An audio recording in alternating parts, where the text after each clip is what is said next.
Hello, everybody, and welcome to another episode of VETchat. I'm really looking forward to today's episode because I am joined by not one, but by two guests who are going to be delving into the topic of mentoring in the veterinary field, with a particular focus on female mentors.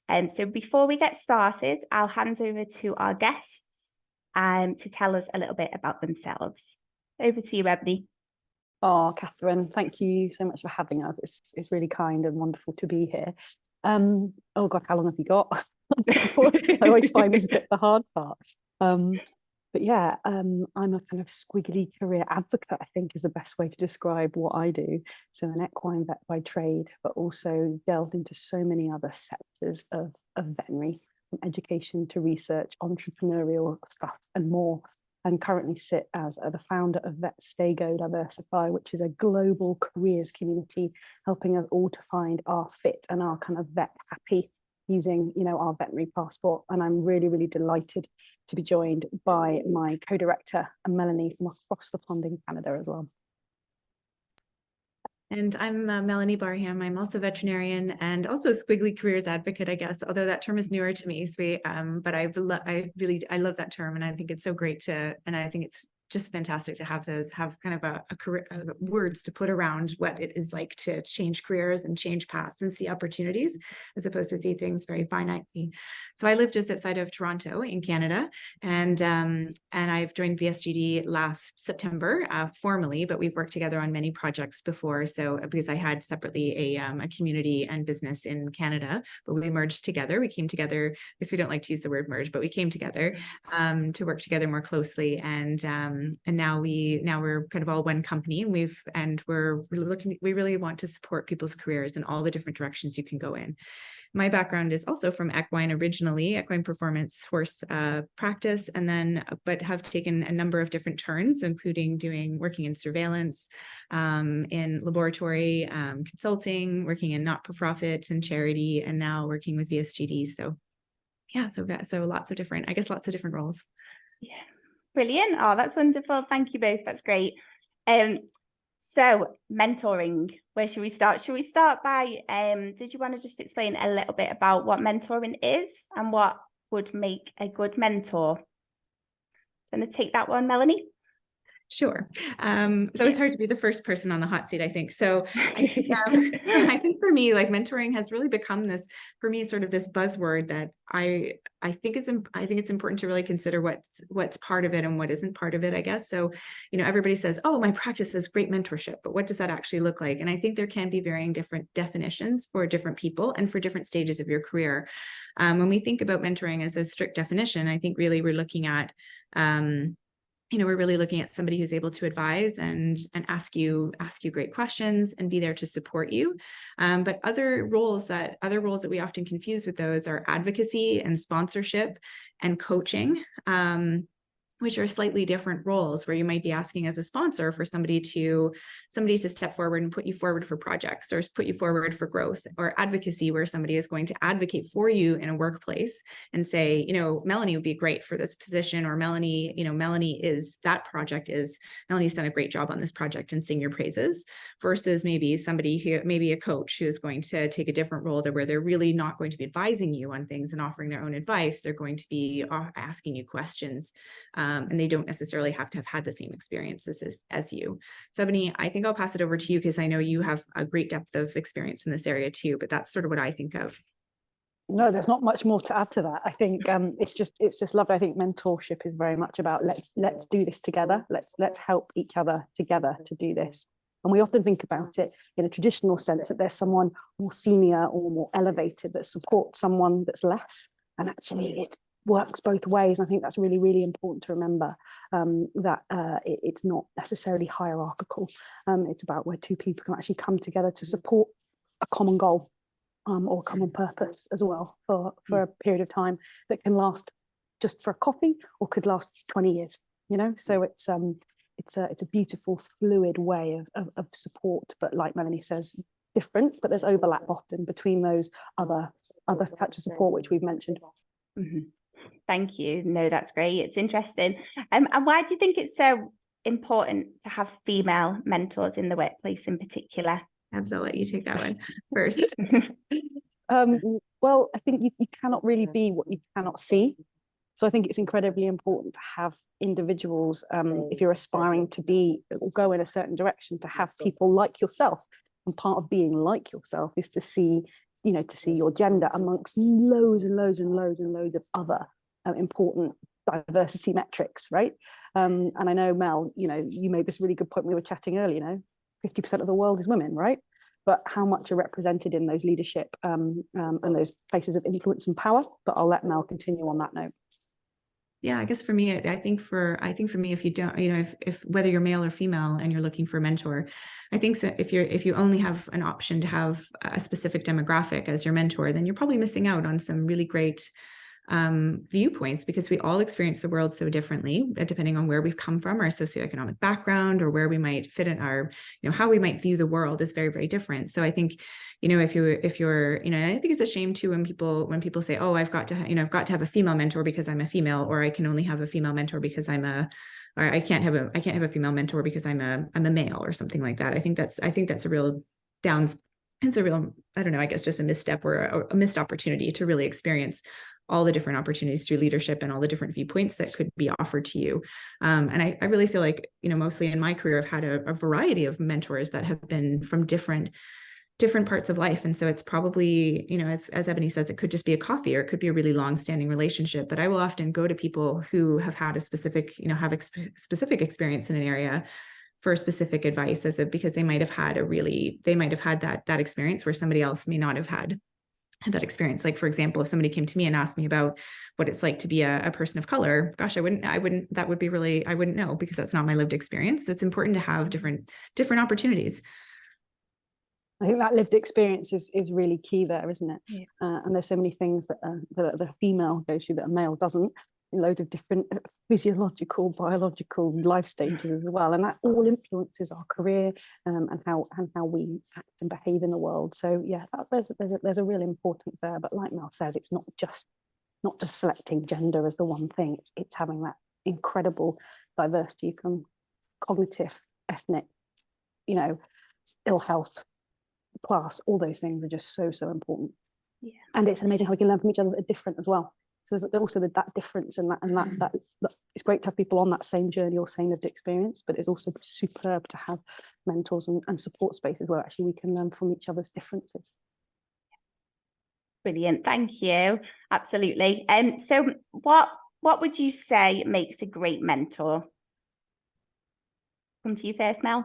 Sure. So I think, for me, I think really it's about who is going to be able to help you with the specific issue that you're having, potentially, if it's a specific thing that you're trying to achieve. But it's also about knowing yourself really well. And I think we counsel people about this when we're looking at where they should end up as a job or as an intern, or what kind of or externships or placements you should take as a student. But it really fits as far as your whole life. Like, where do you learn best from what type of people, and what do you need at this stage of your career? Because what I needed, or what you might need as a new graduate, would be very different from someone who's trying to make it to the executive stage, or trying to buy in a practice, or any of those kind of things, or trying to make a big difference in organized leadership or something like that within organized veterinary medicine. So I think it's also about kind of identifying some of those base things, that who have you learned best from, and what traits did they have, and looking for those traits across a broad variety of people. So, for example, maybe I really benefit from people who ask me more incisive questions, as opposed to telling me exactly how to do things, or maybe, in school, or think about what bosses have been best for you. Who have you learned the best from? And I think asking that question makes it easier to pick out the people who have those qualities. So I don't know if I think the other pieces around, I think I mentioned around, you really need to have different mentors for different parts of your life or different issues. So it's really about assembling this rainbow of people who you can turn to when you need it. And Ebony, I don't know, you have some other more. No, I love that, because it's like, I love the rainbow of people, because I think often we place too much emphasis on individuals, and no one can be like the Swiss Army knife of all your needs, and we're so lucky that we work in a profession that is so global, so supportive, so empathetic. So many people are really touched and want to support and want to help. Very rarely is it a no, and if it is, it's usually just a no, not yet, because they're overwhelmed or they've got too many things on their plate. So I think we're so lucky to be in that environment. And I think another really important thing to consider in that conduit of that relationship is how you build trust, and how you build curiosity between you. A lot of it is around a gut feeling. Someone that's going to be right for me might not be right for you, Kathryn, and vice versa might not be right for Mel. So it's not about good or bad, it's about square pegs, round holes. And that's just as when we talk about recruitment, it's the same as mentorship as well. So it's finding that kind of jigsaw fit between individuals or groups. Yeah, maybe I'll also add that I think it's important to understand that also that, as you come away from a first mentorship meeting, or your mentorship meetings, how do you know if it's a right fit for you? I think it's not always about being comfortable. Like, they might ask you some questions, or they might give you advice that feels uncomfortable, so you're directly going to them for advice or for support and for for their wisdom. So it is really important to know that you may not feel like happy and comfortable and like you're sitting in an easy chair at the end. Like, sometimes they'll present you with a completely different viewpoint. I wonder if you've considered this, and you go away and you think, oh, well, I don't feel great about all these now. Now I'm going to have to rethink everything. That's what it's supposed to do, because otherwise, if you're comfortable, and that's the thing with growth, is that if you're comfortable, you're doing it wrong, probably. Love that. Yes, no, absolutely. So true. Yeah, so true. But having that kind of curiosity over judgment, I think, is really important. You can still be challenged in a really kind way, without judgment. And it's those perspectives through curiosity that I think makes for good relationships. Did you know the Webinar Vet has a public community Facebook group? We want to ensure veterinary professionals have a place to stay in the loop with everything that's happening here at the Webinar Vet. In this public group, you can chat and network with other veterinary professionals from across the globe, get exclusive updates, content recommendations, and so much more. Pop and say hello to a community of over 2,000 veterinary professionals by searching the Webinar Vet community on Facebook. Brilliant. I was going to ask, actually, do you have any advice on the sorts of questions that you could ask a mentor to get the best out of the relationship? Yeah, that's a really, really good point, because I think you can have two fantastic people, but it could be destined to fail, essentially, if you don't set yourself up for success. And so there's got to be quite a lot in that planning, and that almost those chemistry calls. Are we the right people for one another? And I have a mantra I live by, which is expectations are just resentments waiting to happen. So it's actually taking the time to co-agree. Well, what does good look like? What does this look like? And it's about co-agreeing that in terms of time frame, frequency, confidentiality, all these things, boundaries, how we're going to get in touch, all those things are really, really important to set up and trial. You might get something wrong and tweak them, and that's great, but don't have expectations, co-agree on what success looks like. And I know Mel will add on to that as well. Yeah, I guess I've had a different experience with it in that I think I participated in both formal mentorship programs and then kind of had them evolve naturally as well. So I agree with Ebony that about co-agreeing on clarifying what you're going to get out of it and those kind of things. Although I will also say that a good portion of my mentorship relationships have evolved naturally. So I think along the way, when you point that out, Ebony, I think there have been some clarification, although it hasn't been like a formal contract and like a handshake, like, will you be my mentor? Yes, that sounds great. And like, we'll agree to meet every 2 weeks and these are my goals, etc. I think it has been more of like, but it has been me feeling out as well. Like, hey, would you be comfortable meeting every couple weeks, or would you be comfortable meeting like every couple months or something like that? This has been really valuable for me. Has it been valuable for you? And so it's been kind of going, it's been testing those things out. So it's been more informal. So just to let you know that it doesn't have to be like a formal contract. And I think a lot of us, I think that when I read about mentorship as well, I thought, oh, I guess I've been doing it wrong because I didn't have these things, but I probably did informally. So if you haven't, or if you're setting up relationships and they've happened naturally, that's also okay. But again, that clarity around expectations is really, I think that's really good advice to make sure that you have felt that out.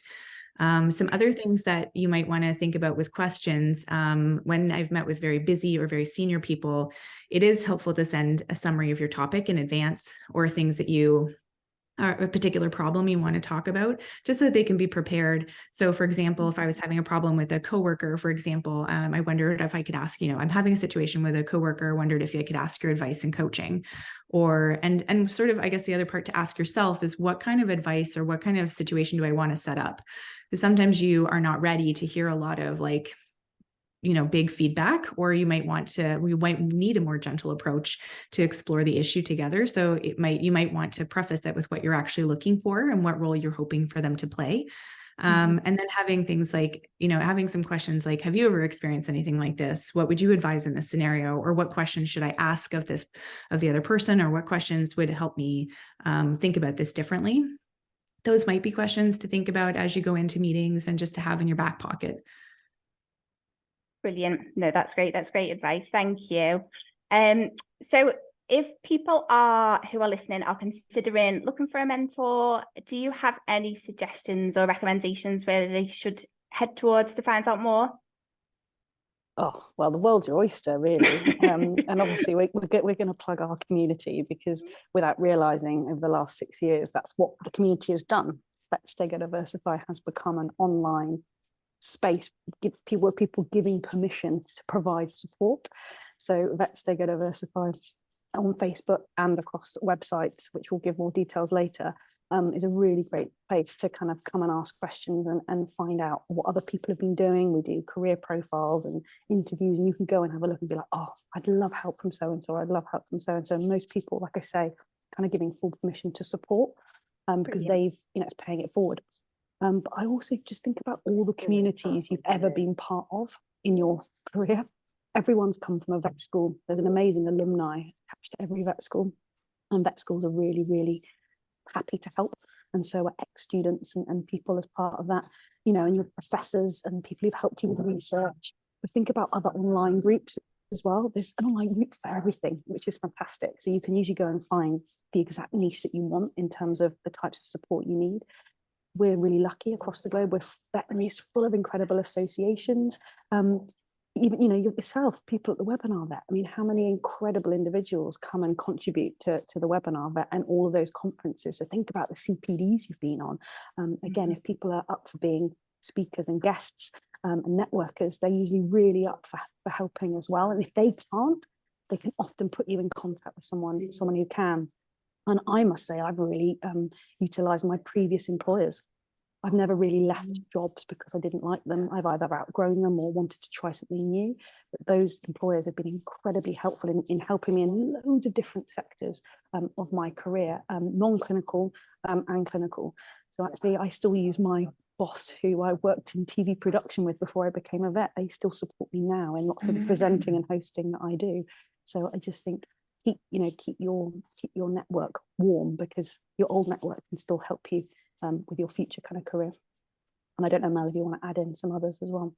I think that's just great. Yeah. I think it's also, it's whoever you see. I think for me, it's often like when somebody walks in the room, it can sometimes be like a lightning rod where I think, gosh, I'd love to know them. Like I can remember specific examples. I'm like, wow, I would love to know that lady.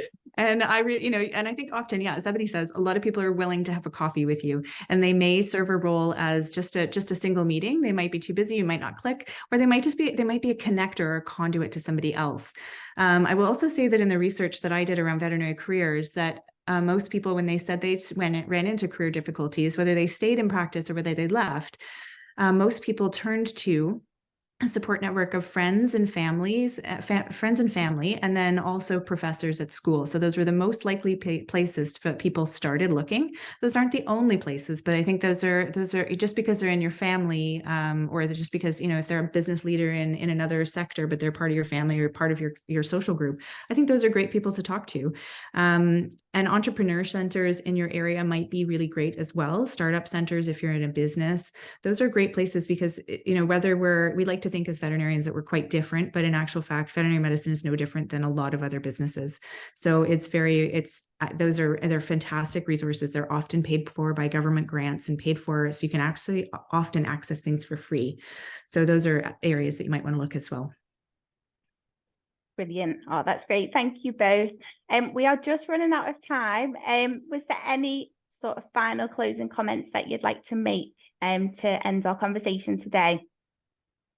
I might just put in a plug for people who are thinking that they are, if somebody asks them to mentor them or asks them to meet up, I think often we think that we don't have anything to offer, or we think, oh, I'm not senior enough to be a mentor. Like that's a very formal role. But, I will tell you that from building mentorship programs within practices and watching people, even when we've had student days at practices and students come in, people who are new graduates have an immense amount of knowledge to offer because you're even 6 months further along, where you have learned so much more in those 6 months and you have so much to offer. So even as an upper class person, or an upper, I don't know what you call it in the UK, but if you're in your final year of vet school, you have a ton to offer new vet students as well. So do think about those parts as well. So you're never too young to be a mentor. And it just is such a wonderful feeling to know that you might have helped somebody. And also it reminds me of how far you've come, I think is a helpful thing, particularly as a new graduate. And it gives you a bit of juice to, to kind of continue on and build up your resilience. And it just reminds you, there's so many wonderful benefits to giving your time. So, and you get a lot back as well. So it's often mentoring up and down. Yeah, you get helpers high every time you help. It's a scientific fact that you feel great once you've actually helped. So often when we say we don't have time, even making time for that 5 minutes can have a profound impact on your own self-esteem and purpose, as well as the immense doors you might be opening for someone else. And I think it's really important as well, like Mel's kind of touched on there, is like that thinking out loud, not just about challenges, but celebrating and sharing those wins. I get immense joy when my mentees share those things with me. I get goosebumps, I well up, all those things. And it's so wonderful to be supporting, that human to human support. We all are desperate for connection, and it's another way to have a really powerful connection. And some of those mentorship relationships can lead on to friendships and loads of other things, So I just think it's such an important thing to foster in any which way you can. Brilliant. Oh, that's a lovely way to close the podcast. Thank you both so much. It's been great having you here today. And yes, absolutely. If you've got any links back to your website or your platforms, please do send them over and we will put them all on our blog for our listeners to find them. Perfect. That's wonderful. Oh, thank you both so much. Take care. Bye. You too. Bye.